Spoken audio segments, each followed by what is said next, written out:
Welcome to TOMMO'S Race CHINWAG, your favourite Formula 1 podcast produced by a British biased bloke with a massive Swede full of very questionable wheel knowledge. Broadcast live on YouTube and after the fact on Apple Podcasts and Spotify. We have a good old natter about each and every Grand Prix of the season. My name's Tommo, let's talk about it. And we're back. Hello everyone, welcome back to TOMMO'S Race CHINWAG, Las Vegas Grand Prix edition. It's good to be back, it's good to be chatting, it's good to have Minton alongside me on my shoulder. Welcome everyone here on the live chat on YouTube. Ryu, Jeff, Freya, Sebastian, Mr. Hoppy, David, Vishan, Het, Jock, Dawood, Alfie, Francine, Not Smarty, Nano, and the rest of you. I appreciate you all taking the time. It's been a week off. When it just 1 week off, it just feels like absolutely ages since I've last streamed.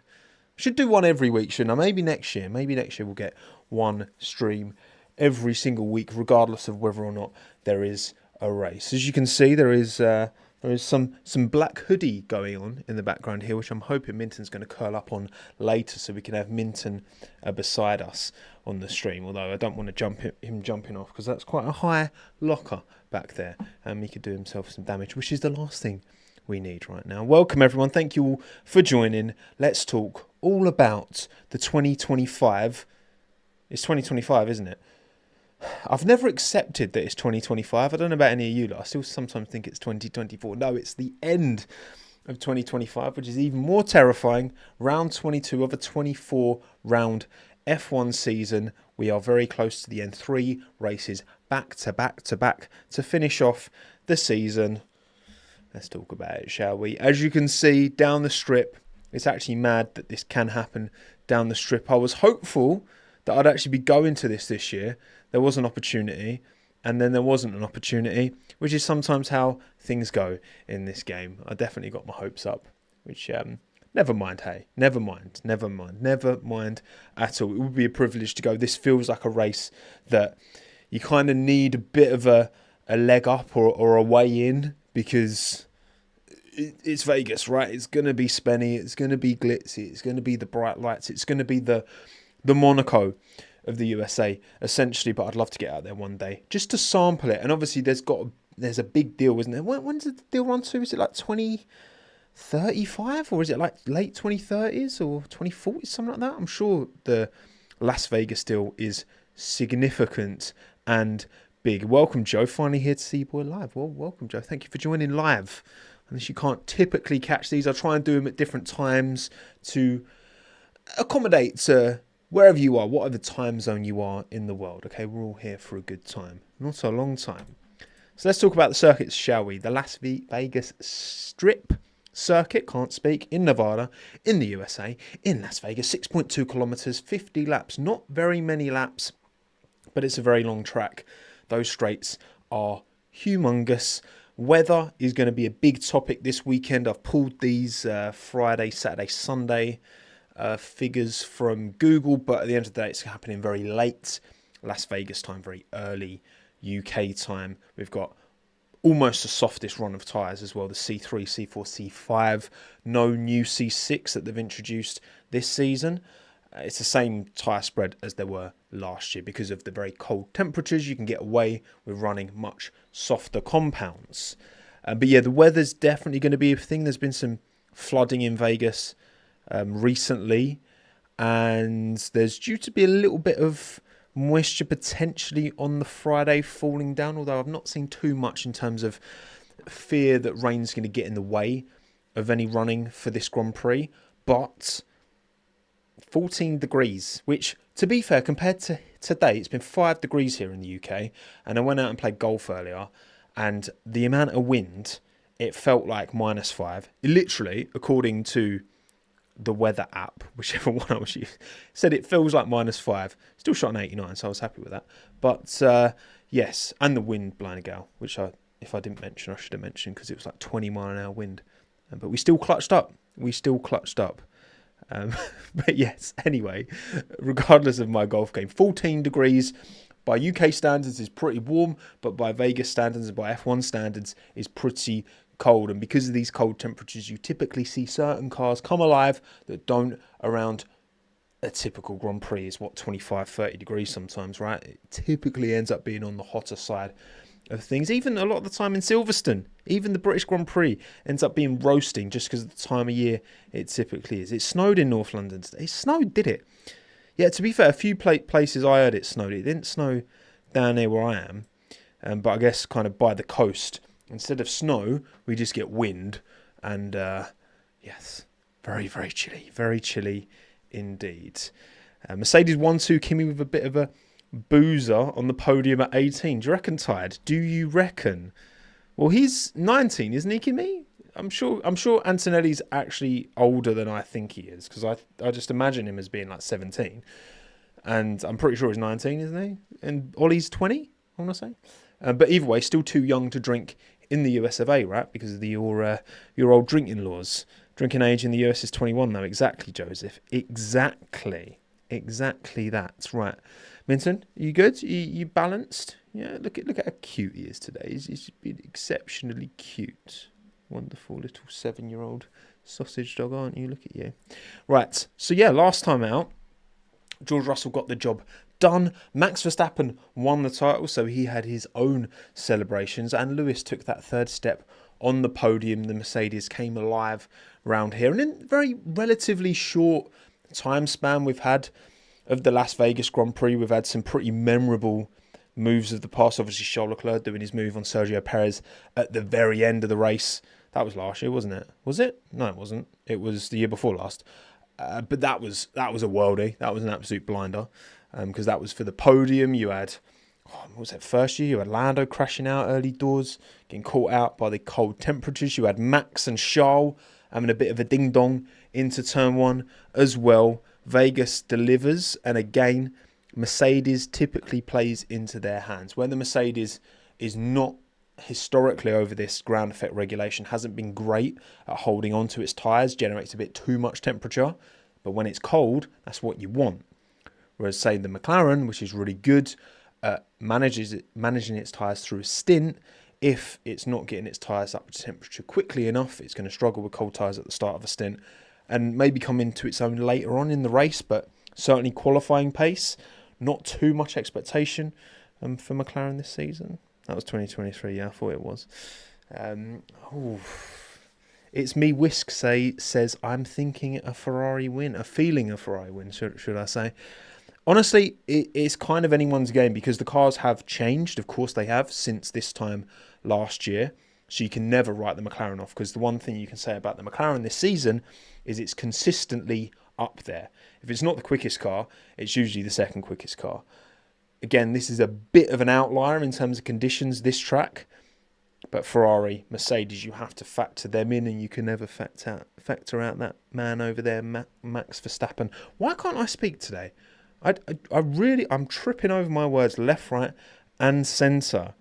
What a stinker. What a stinker. I hope Checo's going to be there. Sergio Checo Perez. Standing there. Checo's just like waiting to be asked a question. Great meme. Great meme, not yet lemon. I appreciate you for reminding me of that one. Yes, the meme potential around Vegas, because of course Vegas likes to do as Vegas does, is top tier. Although Charles Leclerc dropped a great meme template a couple of days ago on Instagram, didn't he? When he had his umbrella, brings it up and he's like, I can't remember what he says. Go on Charles Leclerc's Instagram after you're done with this live stream and put in the umbrella up, and he says something really funny. It's Charles Leclerc's just banana Leclerc. He's just great. I love the man. I love the man. Right, let's reflect on the qualifying head-to-head then, shall we? After 26:30 qualifying sessions so far this season, which means there's 4 left to go. A quali in Vegas, 2 qualies in Qatar with the sprint quali, and a quali in Abu Dhabi. The averages: Verstappen Tsunoda over 6 tenths, almost 6.5 tenths. Alonso Stroll just over 3 tenths. Russell Antonelli just under 2.5. Gasly Colapinto and Hajar Lawson just under 2 tenths. Leclerc Hamilton just over 1.5 tenths. Behrman over Ocon, that's moved big time. If you want to get a bit more context to that Behrman-Ocon gap, watch my not most recent, but the video before that. 0.192 right now. And then Hulkenberg over Bortoleto by 7 hundredths of a second. Albon over Sainz by 18 thousandths. And Piastri still ahead, according to my head-to-heads, of Norris by 5 thousandths of a second over the course of the entire season. But of course, over recent weekends, the momentum has firmly shifted in favour of Lando Norris. Right, let's see if you're going to sit on this nice little hoodie bed I've made for you here, so you can be in the background. That's why we go on, curl up. You know you wanna. Go on, Minton. Go on, blurry Minton. He loves that hoodie. That's like his favourite hoodie to curl up into. For any audio only listeners, we are just awaiting my miniature sausage dog to find his. Yes, he's sitting down. Look at him. What a boy. What a boy. In fact, can I change the focus to him just for a second? Is that working? Yeah, there we go. Look at him. Yes. What a lad. Bosh. Have some of that. Right. Okay. Back to the CHINWAG, shall we? What else we got graphics wise? Let's look at driver standings then, shall we? In fact, you can't actually see Minton with this camera angle. There we go. Let's do that so you can see a bit of him and a bit of me. Right. So Norris 390, Piastri 366, Verstappen 341, Russell 220, 276, not 220 something. Oh, Minton. Right, he's trying to get into the hoodie now. Right, you're disrupting the stream, mate. Come on. You don't need to get into the hoodie. You don't need to get into the hoodie. Okay? Right. I'm going to set him free. All right? I'm going to let you go. Go on, lad. Go on. Go to the bed. Go to sleep. I thought that was going to work, but then he's trying to get in the hoodie, and I can just visualize it sliding off, and then he hurts himself, and it's all drama, and it's live on YouTube. No one wants this, right? Right, back to the overlays, and that is the wrong overlay. We need to go to this one. Bosh, lovely. Yes, so Norris over Piastri, 24 points is the gap, with 3 Grand Prix and a sprint remaining, which means there is 75 plus 8, 83 points on offer. If Oscar can win every single Grand Prix and the sprint, and Lando finish second, Norris still wins, because that would be a 22-point swing in the favour of Oscar, and he needs 24 just to level with Norris. So yeah, it's a tall order. Piastri needs things to outside of his control to go in his favour, and it feels that the way that, because to be honest, you reflect on a lot of this season, and there have been so many moments, and that's why it's been quite frustrating watching Lando, to be honest, where he's clearly had the pace and he's just making unforced errors, right? He's making mistakes. It's not an out-and-out pace problem. It is an execution problem far too often this year. However, he does seem to have turned a corner. And I do think it is more Piastri having a stumble than it is Lando doing anything crazy. Because Lando has got plenty of podiums this year, right? He's been up there more often than not. But Oscar's finishing 5th, right? He's finishing behind other cars as well, not just his teammates. So, yeah, I think Lando seems to have found a way to execute, and it bodes very well. And I think it's absolutely going to be Lando's championship this year. I would be shocked if, because again, Oscar not only needs to switch it on, but he needs Lando to start making the mistakes he was earlier in the year. And I just don't think Lando's going to make these unforced errors. I think he's going to continue driving that level he has been throughout the season, really, in terms of that optimum one-lap pace and that race execution, and just not making the mistakes. That's where it goes, as far as I'm concerned. That's why I say, oh, and ignore that these colours are wrong, because they were wrong last time out, and I just forgot to update them. So thank you for reminding me in the live chats. Awesome, you're doing the special Vegas livery colours. Exactly, radio chat check. Exactly. These are the special edition Vegas colours, hence why they're all wrong. Okay, that's my excuse. Lovely jubbly, Bob Dronken. And of course, Max Verstappen is still mathematically in this title fight, he is 49 points behind. He's going to need some McLaren shenanigans. He's going to need to plant a few little seeds of trying to, cat amongst the pigeons. You know what I mean? Wind him up a bit and see what he can do. I also saw Max's been away. Where was he quoted? I can't remember where he was quoted, but he kind of reflected a bit on Barcelona, kind of putting his hands up for that one, which we all know what happened, saw red and did something silly. That's not going to cost him the title. I don't think he's going to be close enough for that to have been a factor. Just the Red Bull car hasn't quite, this has consistently been an issue for Red Bull. And this is why the second seat is an issue, because the operating window is so narrow. If it was a wider operating window, like Mercedes had, for example, for years, you can have Bottas out qualifying Hamilton 30% of the time. You can have two top drivers. You need an operating window that not only Max Verstappen, who only knows Red Bull since 2016, can operate in.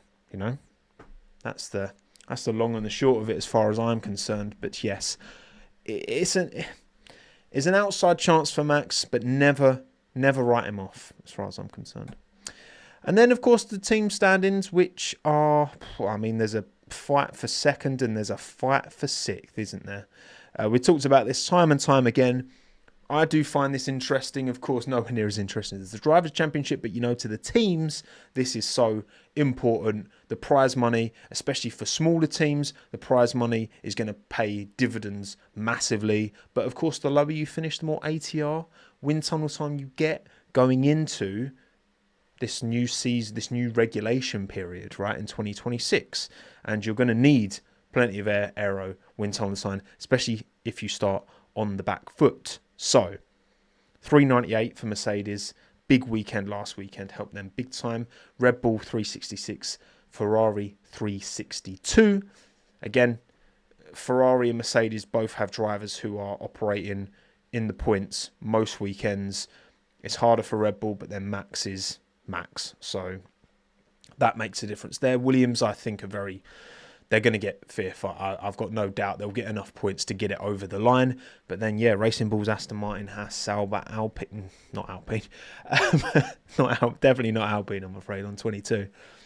But 20 points separating 4 teams. And those 4 teams all have 2 drivers each. So there's some big swings on the horizon, I feel like, in the team standings. And Haas, especially with Behrman, seems to be the driver with momentum, and Haas need to find a way to get Ocon the same level of pace, because right now his struggles are preventing the team from being 7th, maybe even 6th, right? The way that Ollie's been bagging points left, right and centre as of late. Good old Ollie Behrman. Love to see it. Thank you, Mr. Hoppy, by the way, for the super chat. What do you reckon is the chance of a synodium, and what are the chances of some collar points? Collarbund. I know what you're getting at, Hoppy. Chance of a synodium is, look, Vegas is low grip because of the cold, and the last thing Yuki needs is low grip. Nothing zero, right? But as close to zero as possible, I would say, the chances of a synodium. I'd love to see it. And the chance of some collar Pinto points. Again, the Alpine. Do I expect that to the car notorious for its power disadvantage and dodgy ERS around down the Las Vegas Strip? Again, he's going to need something to happen. Qatar, the temps are going to be crazy. The teams are probably going to have to manage their engines, and there is something to talk about with Qatar, actually, in terms of stints, which is essentially mandating a 2-stop, which is kind of interesting. Look, I'd love to say yes to both, but my realistic TRG, TOMMO'S Racing Goods hat, says neither. I'm afraid. Sorry about that. I'd love to see it, but not to be. But we do have things that we have seen since we last spoke that we need to reflect upon, starting with Audi. a first look at Audi, this concept that they put together, the R26. Now, many of you, in fact, let's do a little poll. What do you think, oh my God, think of the Audi concept livery? We're going to do the classic 4 options because that's all YouTube gives us. Small, bang, mild clang. So we're going to go banger, small bang, mild clang, or clanger for this concept R26 Audi F1 car livery. I'll reserve my judgment because I don't want to influence you lot in the pot. I'll tell you what though, the event looked pretty cool, didn't it? Where's my invite, Audi? Come on. The event in Munich looked sick. They had loads of their old cars. They had loads of, just that. Gabby was there, Nico was there. All of the senior personnel, Bonato, Wheatley, and the rest. Yeah, it was cool. It looked like a really interesting event, a good celebration of Audi, and showed that they're definitely going all in. Because at times, I think it's been right to criticise Audi's buy-in. Initially they were only going to buy part of the team, then they're going to buy the whole team, then they were going to sell off some of the team immediately after buying it to, I think it was a Qatari investment fund, and I think that's happened. Don't quote me on that, but I'm pretty sure it's not 100% Audi owned, basically, is what I'm saying.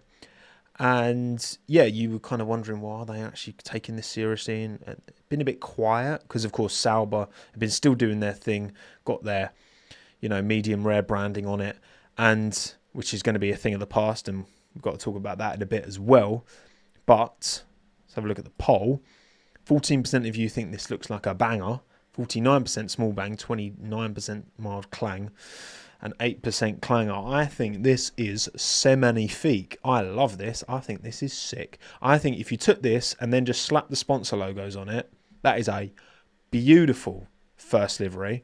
The bright red really does pop, the new Audi red that they're introducing. And I love colour blocking. You know this from my livery redesigns, which will be coming back at the start of next year. Don't you worry. But I do love a colour block, and having that metallic on the front, really nice. And we are seeing, again, spoiler alert for some chat we're going to be doing in a minute around special edition liveries for Vegas, the teams are able to be a bit more creative with colour. The 26 cars are mandated now with a certain amount of the car being basically colour, and it looks like it's going to be more vinyl than it is paint. Because to achieve certain finishes like we will see on a certain car, you're not going to do that with paint. That is definitely a vinyl job. But yeah, for me, this is lovely. This is really cool. And it's just really nice to see. I want to see this F1 26 show car in person, because on the show car, it looks mint. And obviously the 22 show car, you look at that now in person, if you've ever been able to see that car in person, it looks really bloated, like compared to the actual cars. And these cars, of course, are 20 centimeters shorter, 10 centimeters narrower, 30 kilograms lighter. It's a good first look, I think. It's a good first look. Minimal, keep it clean, give your sponsors room to breathe. Audi, roll this out in 26, and I'll be a very happy bunny. You'll be going up there in my tier list, no doubt. I think the silver is the direct jab to Mercedes, Jasmine. Well, apparently Jasmine, sorry, I'm not sure. I'm going to say Jasmine. It is a ode to one of their earliest cars, because basically back in the day, the reason Mercedes is silver is because of the sheet metal being silver. You didn't want any paint on it to minimise weight, and so you just stripped any weight off the car. So you just take the paint off, and then you're just left with a silver base, because that's the colour of steel. Bosh, lovely. But yeah, I really like this. This, to me, is very nice. What might not be so nice, depending on your perspective, and I'm not massively into the F1 game, I've got to say, but I think this is big news and it deserves a little bit of talking about, is there is going to be no new F1 26 game for the first time in the franchise's history. If you do play the F1 game, right, on PC, on console, whatever it is, obviously long running, EA picks up the license from Codemasters not that long ago, or did they buy out Codemasters? I can't even remember. But they're not going to release a game. Kind of like with Football Manager, they didn't release a Football Manager 25. They went straight to 26, or no, was it not 24, 25? Regardless, instead of a whole new game, they are just going to bring a full expansion to the existing F1 25 game, rather than releasing an F1 26 game and then actually release an F1 27 game, which is interesting. Now, what do you think, everyone? F1 25, yeah, that was the one. F1 25 is cancelled. I think this is kind of the way these sports franchise models are going to have to go, because I think rushing out a new game every single year probably isn't worth it. And especially for a sport like F1, within a regulation period, just giving a reskin of the cars and a little bit of an update to the existing game is probably enough. It is weird that they've done this. You know, you've got the existing 25 cars in the game, but then the 26 cars are going to be completely different, but they're going to be modelled in F1 25 as an expansion. This isn't ideal, definitely not. I think the ideal would have been to not have, say, an F1 25 and just expansion on F1 24, but F1 24, to all accounts, is a terrible game. So they fixed a lot of the issues with 24 and 25, but now they're not releasing a 26. It makes sense from a overall. I think, you know, these regulation cycles, for example, in F1 are typically 4 years, aren't they? So imagine, you know, they released F1 22, and then F1 23 was just an expansion of F1 22. And then they released a new game for F1 24, and then 25 is an expansion of that. And then they released a new game for 26, and then 27 is an expansion of that. That would have been the ideal, but they've done it this way because I guess they just didn't want to wait another year, and they didn't want to release a subpar product, I imagine.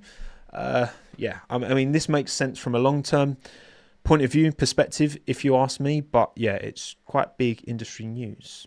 Quite big industry news. So, didn't know you were somewhat into games, Tom. Well, somewhat. Yeah, I mean, not honestly, not so much anymore. Once we're in our new house, I will get my sim set up again, because that's been in storage for far too long.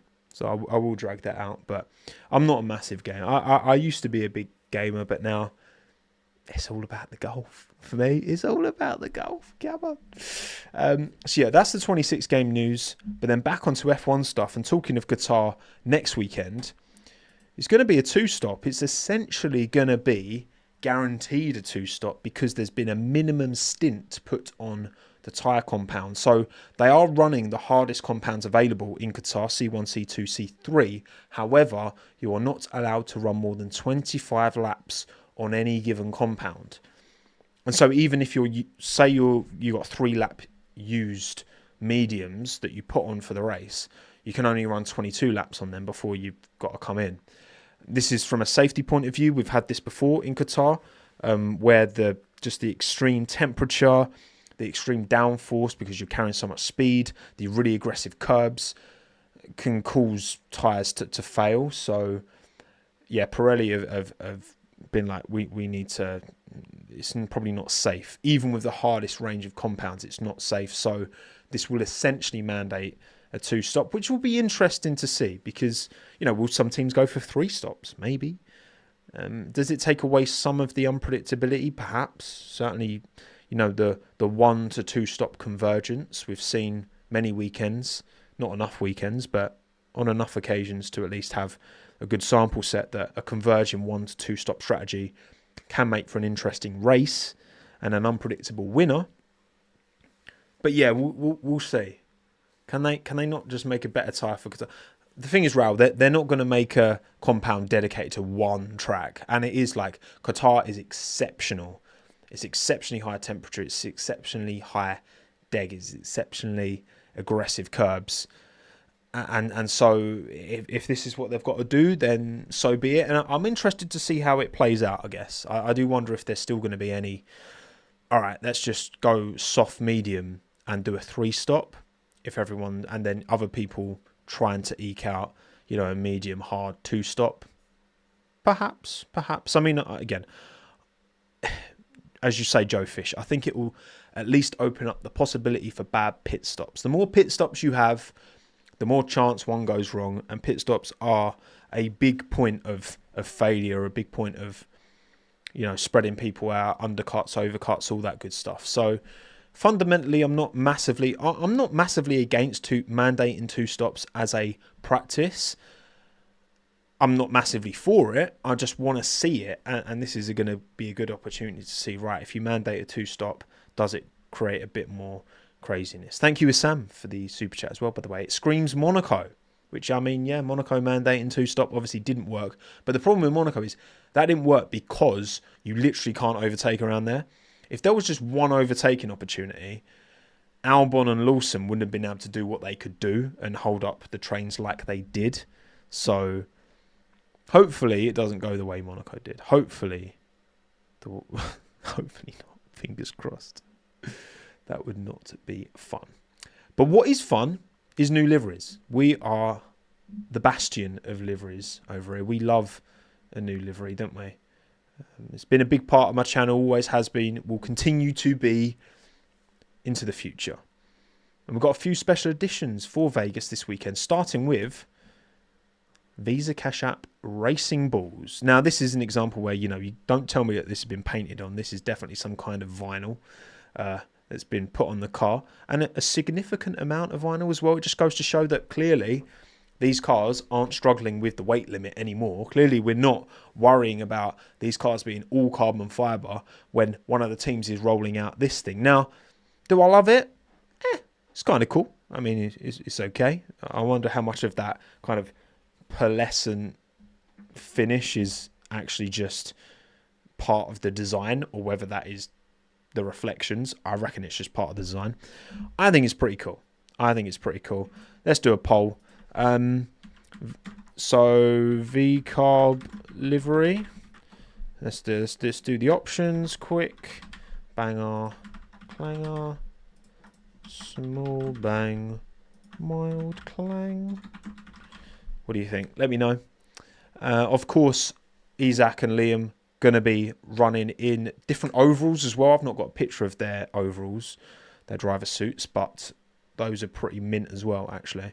I really like the driver suits, and that's pretty cool. They've got a good base livery that they can just iterate and bring a lot of special editions. We're seeing way more special edition liveries, which I do feel maybe we're going a bit too many, to be honest. Like, you want that base iconic livery to build a level of iconicness over time, and then when you do a special edition, it feels really special rather than just doing it all the time. And I guess with, you know, with Racing Balls, this is the junior team, the sister team, whatever you want to call it. And so maybe Red Bull feel a bit more, yeah, we can just chuck a few different liveries and be a bit more experimental, a bit more crazy, a bit more fun, just like they are with their social media compared to the main Red Bull team. Whereas like the main Red Bull team, you remember that white ball, Red Bull, don't you? Because it was a one-off and, you know, we probably won't see that again for a while. And it was so nice. They've done it twice now. And it's like they've not gone too ham with it. You know what I mean? So there is a balance. Oh, yeah, Lando's helmet as well. I've not got images. I completely forgot about that. Lando's helmet, unreal. It's like it's actually got like thickness to it, which I'm not sure if he can actually wear that. Like, I wouldn't be surprised if the helmet he actually runs is just a normal helmet with that design on it. But the one that he showed off was like physical and it had like thick paint on it and stuff. But I imagine, you know, you put in 5G and you've got all the weight of this paint like ripping your head off is kind of not ideal. No, he can't. Yeah, no. I assumed as such, Rainer. But I wish he could run that in real life because it's very, very cool. So check that out yourselves. But yeah, V-carb, what are you saying in the poll? 51% of you say banger. 38% small bang, 9% mild clang, 2% clanger. I'd say small bang. Small bang. I like it. I don't love it, but I like it. Oh, Lewis's helmet as well. Lewis has got a glitter ball helmet as well. Sick. Really nice. Really, really good. Really good. But yeah, no helmets, I'm afraid, in this video. I just didn't do it in the graphics. Sorry. Next, we have Williams. Now this is very, very interesting. This is all to do with Atlassian, who are their title sponsor, and they've got some kind of AI thing going on here because, of course, that's the buzzword at the minute. Let me know what you think. I'm just doing the poll again now. Small bang and mild clang. Let me know what you think. A mostly black Williams, but then you've got the Komatsu is still the blue, and the blue's still the dominant secondary colour, but then you've got a bunch of other colours just drip fed in. I'll tell you what, the special edition Williams liveries this year have been lovely. Like you had the throwback livery, what was that in Silverstone, the Montoya livery. You had the Golf livery, and you've had this, and they've all been pearlers. I'll tell you what, they've built a really good base template here, Williams. Just like McLaren, just like Red Bull, just like these teams are all starting to do now. You build out that base template that can have components interchanged out, because you are restricted by F1 to how much you can change the liveries for a special edition. You have to keep certain core components the same. You have to keep the sponsors happy as well, so you're not going to want to massively move around your sponsors to accommodate a special edition livery. And Williams, tell you what, I mean, was this designed by AI? I do not believe it was designed by AI Joe Fish. I'm pretty sure it wasn't. I know a lot of things. What's all the Call of Duty stuff going off at the minute about there's AI art in Call of Duty 7 or something? I mean, I gave up on Call of Duty in the Modern Warfare 2 days, to be honest. That was my prime. But 53% of you think this is a banger. 30% of you think small bang. 11% mild clang. 5% clanger. I would also say small bang. These first two liveries, small bangs for me. I'm not going crazy, but they're very good. They're very good. I like them, but not the best. Right, we've got two more. Starting with Sauber. Now this is the same livery as their normal one, but with some checkered flag stuff chucked over it. What do you think? I would say this is not the most. I mean, so when I first saw this being teased, that they put a video out, I thought the full livery was going to be checkerboards, like the full livery, and that would have been sick. That would have been so cool, right? The full livery checkerboards, keep the sponsors in the same place, but just go all in with the checkerboards in every part that's green, essentially. And no, it's not symmetrical. They wanted to be like a flag that's kind of wrapped around the car, whatever. It's a no from me. It's mad to think that this livery I put as a absolute worldie at the start of the year, and just as the season's gone on, I've just, like, the renders did such a carry. Because I maintain that the renders of this livery, the standard Sauber livery, at the start of the year, loved it. Big colour block. I said this before with the Audi. I love a colour block. Blocked out green front, on top down, black more on the side. Love that. But then we see it on the car, and the gradient transition is not a gradient. Just looks terrible, and just, yeah, they just keep, please just make this end. Audi, please, would love to see it. It gives Need for Speed Underground 2 vibes. I could definitely do better than that, in Need for Speed. Oh dear, 5% of you think it's a banger somehow. 21% small bang, so there's a quarter of you are positive about this. 37% of you mild clang. 37% of you think this is a clanger. Excellent.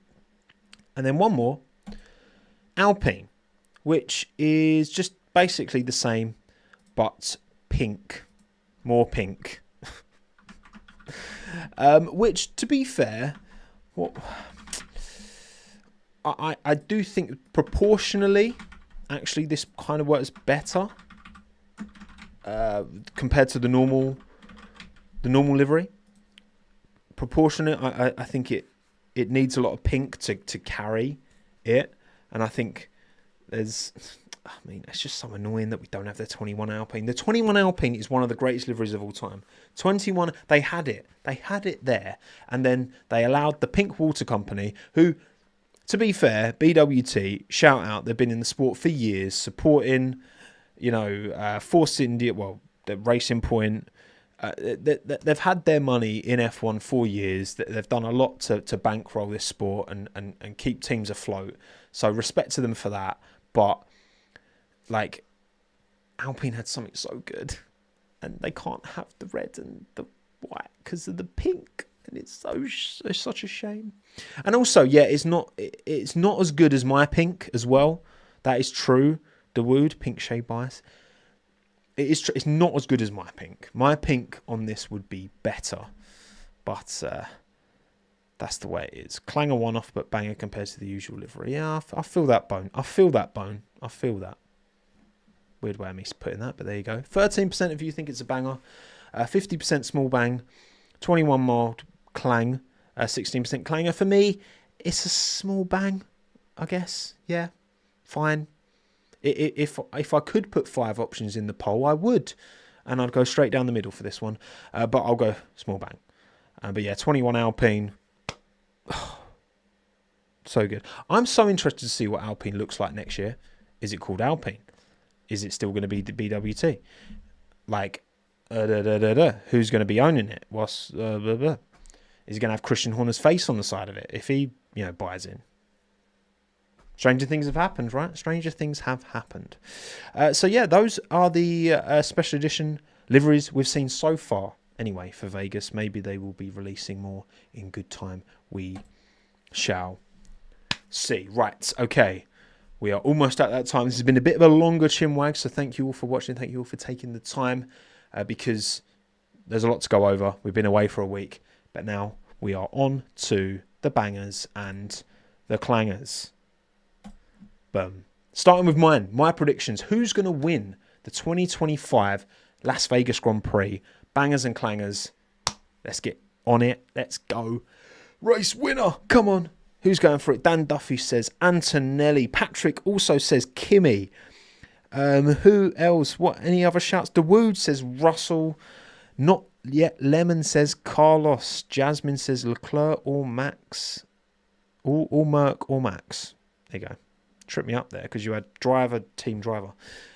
Kimi, Lando, Russell, Norris, Max, Charlie Boy, Piastri, Kimi, George, Max, Stroll, Colton Herta. Would love to see it. My prediction, and I'm basing this, I think he's been driving really well as of late, and we've not really seen the results there. He was very unlucky last time out in Brazil to be taken out in the way he was. And he's demonstrated that he can go quick round here before. He's put it on pole round here before. He was pole, wasn't he, first year? I'm going Charles. I think Charles is going to somehow find some performance in this Ferrari and win in these uncertain conditions. Because, Mercedes have got a great chance, of course, absolutely. And I did actually have, I'll be honest, I did have Kimi Antonelli as my race winner. He drove so well in Brazil, was quicker than George all weekend. But then I thought about it again, and perhaps I got lost in the Leclerc meme sauce of Banana Leclerc. I've gone with Charles for my race winner. All right, don't give us hope. Well, tough. Charles Leclerc is going to win the 2025 Las Vegas Grand Prix. You heard it here first. But what about you? 681 of you voted. Thank you very much for voting. Make sure you subscribe to the Tommo YouTube channel. Follow me on Instagram. Follow me on Twitter as well, at Tommo McCluskey, to get involved in these polls. Your race winner this time out is George Russell. 32% of the vote. 30% for Max Verstappen. 13% for Andrea Kimi Antonelli. And 11% for Lando Norris. George Russell, can he get it done? Can he win again? He won last time out. It's very good, very solid. Obviously, a bit weird that he wasn't at the speed of Antonelli in Brazil, but Vegas is a very different challenge to Interlagos, and he's proven he can do it around here. Number of times now. He's won, Well, yeah, it's weird because George won Interlagos in 22, didn't he? So, I don't know. We'll see. We will see. But I mean, I wouldn't put it past him, that's for sure. I would not put it past him. But 13% of you think Antonelli is going to get it done. Crazy. Thank you, Larry, for the super chat, by the way, as well. Much appreciated. Next, we have Banger Driver. And of course, if Charles wins, he'll be a Banger Driver as well. But I like to go with someone else. And I'm going, out of hope more than anything, because he's got to turn it around eventually, and he's got a good car underneath him. I'm going Esteban. I think Esteban rights some wrongs, gets quali right for once, and then takes that improved Haas to points and is up there with Ollie. Maybe even out, because he can definitely outrace Ollie, but right now in quali, it's not going well. Quali rhymes with Ollie. It does. But I'm going Esteban because I want to manifest this, because he's really struggling at the minute and he needs to pull out a decent quali, and he's got the car underneath him to get points, absolutely, unreservedly, undoubtedly, and he's got a Ferrari power unit, and if Charles can win the race, then Esteban can have a banger drive, right? 5-second penalty for Ocon. How dare you, Dan? How dare you? Your banger driver this weekend, Andrea Kimi Antonelli, 17% of the votes, 14% George Russell, 13% Charles Leclerc, 11% Max Verstappen. So a very even spread. It was only just over, well, not much over 50% is covering your top 4 of the vote. But yes, Kimi is the driver you think is going to get it done. George is the driver you think is going to win the race. So big vibes for Mercedes this weekend.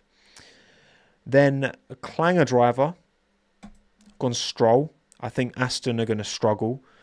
This track doesn't really have any of the characteristics that the Aston Martin thrives under, and he's the weaker of the 2 drivers at Aston Martin. So I'm going Stroll. And your clanger driver is Lando Norris, 19% of the vote. Oscar Piastri, 18% of the vote. So as much as some of this maybe does stink a bit of classic, forced Lando hate, at the end of the day, he is only 1% more than Piastri.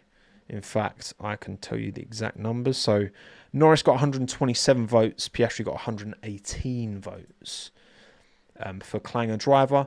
Then Stroll and Hamilton got the exact same vote, actually, 60 votes each for Lance Stroll and Lewis Hamilton. Next, we have banger team. I've gone Scuderia Ferrari, because I think Charles is going to win the race. And of course, that would be a banger if they can enable Charles Leclerc to win the race. And Hamilton podium. You know what? You can have both of them. Leclerc win, Hamilton podium in Vegas. Boom. Have some of that. Get it done. Lovely jubbly. Happy days. Ferrari banger team. I'm choosing belief, even though I've been hurt so many times and I'm not even a Tifosi. But I'm choosing belief. Ferrari. You can have banger team. Why not? Indeed.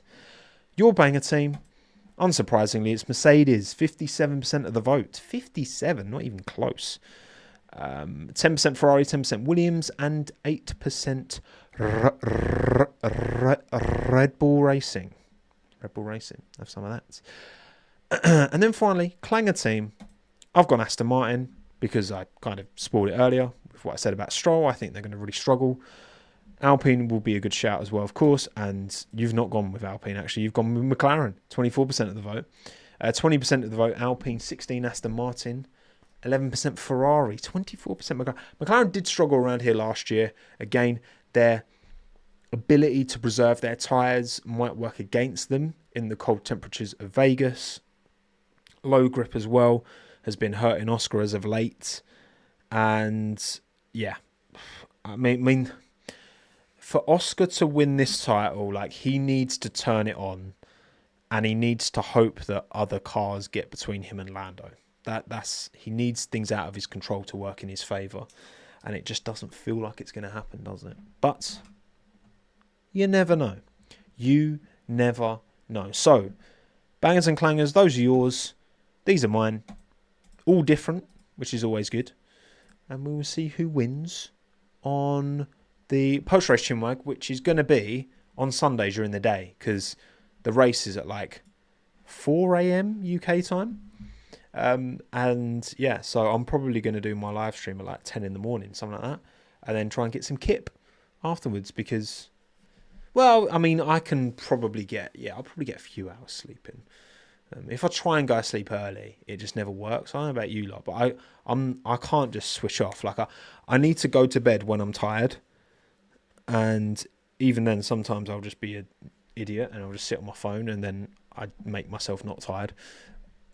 Anyway, you're not here for that. We are 53 minutes into what is usually a 45-minute pre-race CHINWAG, so I think we might wrap it there. Any other things to talk about, chat? Anything I've not mentioned? Anything I've not gone over? Jill, you're going to pull an all-nighter?